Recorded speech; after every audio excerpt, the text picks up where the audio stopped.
Somewhere in Shanxi province, in a small clinic, things aren't looking great.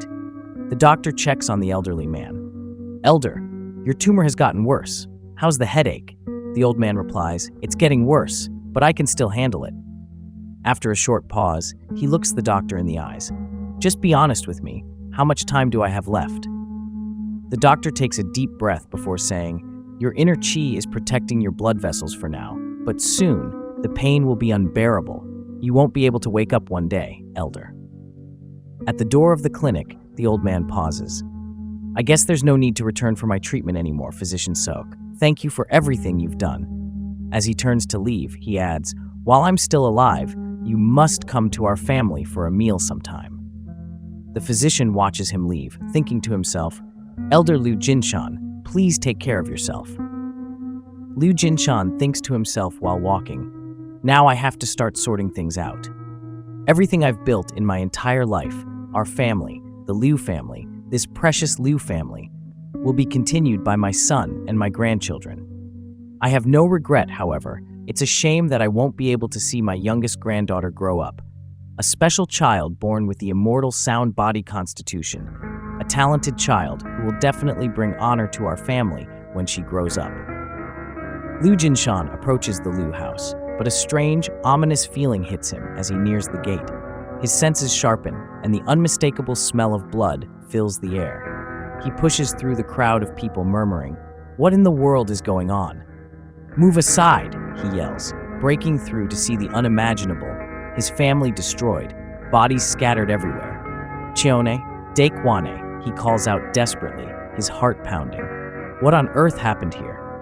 His daughter-in-law is lying among the bodies, and he can't hold back the tears. "Open your eyes, please," he whispers, but it's too late. Everyone is gone. "I've lost everything." The bystanders in the crowd begin to whisper, "This is horrible. The Liu family didn't even have any enemies. So why?" "Wait, stop, Elder," someone yells from the crowd. "Elder, you can't. Who's going to avenge your family?" Liu Jinshan, holding a knife to his neck, thinks to himself, "Avenge with this old, sick body? Against whom? It's meaningless." He closes his eyes, a tear slipping down his cheek. "I'd rather die now and join my family." Liu Jinshan hears a faint cry nearby and drops the knife in shock. He quickly opens the barrel to find his grandchild crying inside. "Soul!" he yells, rushing to her side. He thinks to himself, "This must be the work of those bastards who wanted to eradicate our family. They will definitely come back when they find out she's still alive." Liu Jinshan hastily entered the manor. Liu Jinshan walks out of the manor, gripping a spear tightly in his hand. He looks around at the gathered people and shouts, "Everyone in Jinyang County, I need your help. Please help me bury my family. I want to do it myself, but I can't stay. With all of you here as witnesses, I swear, before I die, I'll make sure this fire dragon divine spear is soaked in the blood of those bastards who did this to my family. I, Liu Jinshan, won't rest until I do." In his mind, he thinks, "My sons, my daughters-in-law, my grandchildren, I'm so sorry." Liu Jinshan dashes into the forest, his breathing heavy. "It's been decades since I last used my body lightning arts. Every inch of my sick body is screaming, but survival comes first." Suddenly, out of nowhere, an assassin strikes. Jinshan reacts on instinct, leaning back just in time to dodge the blade. An ambush. He's fast, but his movements are simple. I still have a long way to go. Without hesitation, he throws a powerful kick at the assassin's face.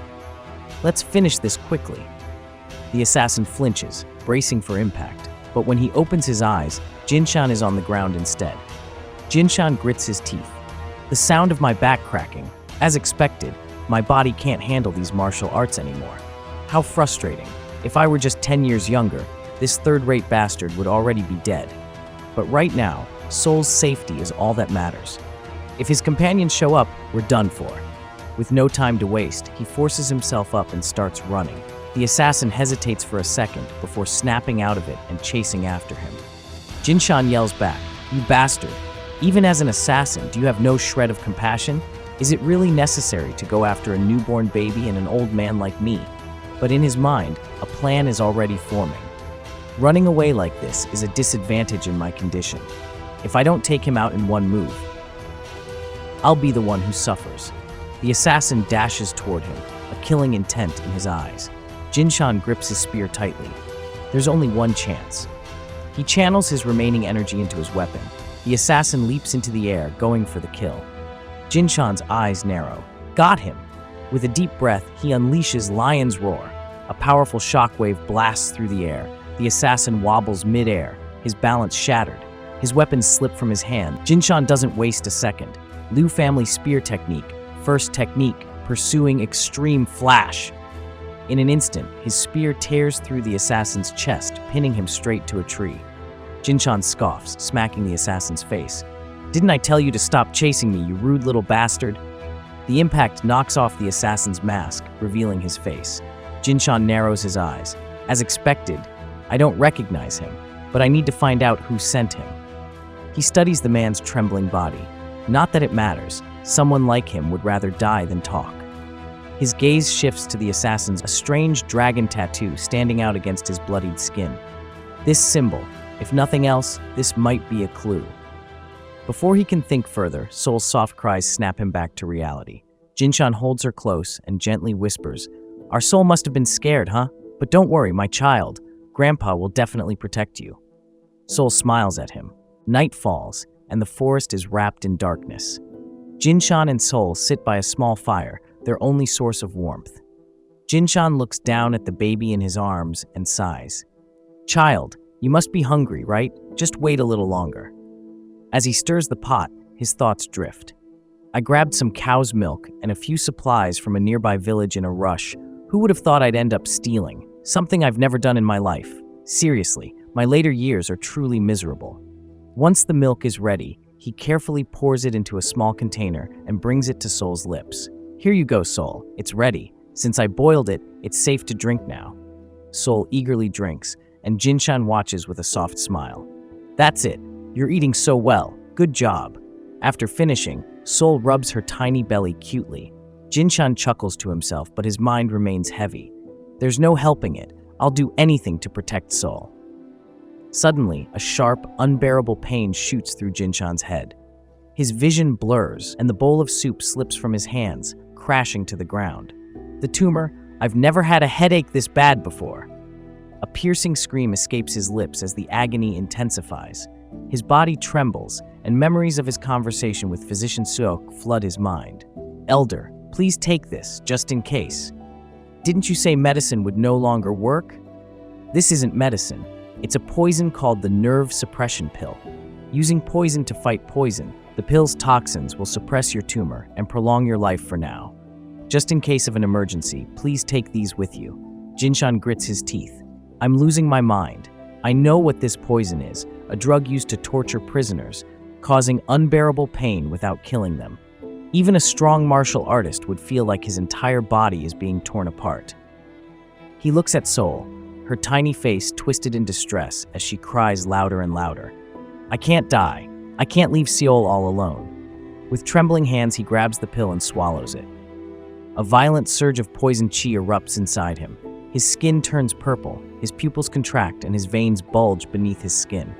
The pain is excruciating. He screams, clutching his head, yanking his hair as his body convulses violently. The forest echoes with his agonized cries, piercing through the silent night. Time becomes a blur. Darkness fades into dawn. As the pain slowly subsides, Jinshan lies there, exhausted, staring at the sky. How much time do I even have left? Jinshan lies on the ground, breathing heavily. Luckily, the poison chi seems to have subsided. For now, I'm still alive, but I don't know when my headache will strike again. Even if I survive the poison, there's a limit. I have to stay alive, at least until I can ensure Soul's safety. His eyes shift toward Soul, peacefully sleeping beside him. The sight of her tiny, innocent face strengthens his resolve. He sits up, his expression turning steely with determination. There's only one way. I need a body that can both cure my tumor and protect Seol from danger. Body reconstruction, a forbidden technique that reshapes bones and flesh to create a body perfectly suited for martial arts. He crosses his legs into the lotus position, thinking through the process.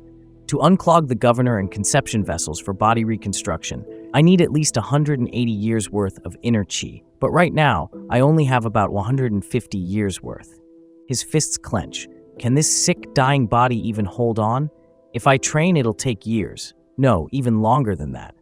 With a deep sigh, he pulls his robe tighter around him. Until yesterday, I had no regrets about my life. But now, there's only one thing on my mind. Jinshan gazes at the distant mountains, his eyes filled with unshakable resolve. I, Liu Jinshan, Soul's grandfather, will never die. With that, he rises to his feet and begins his journey toward the mountains.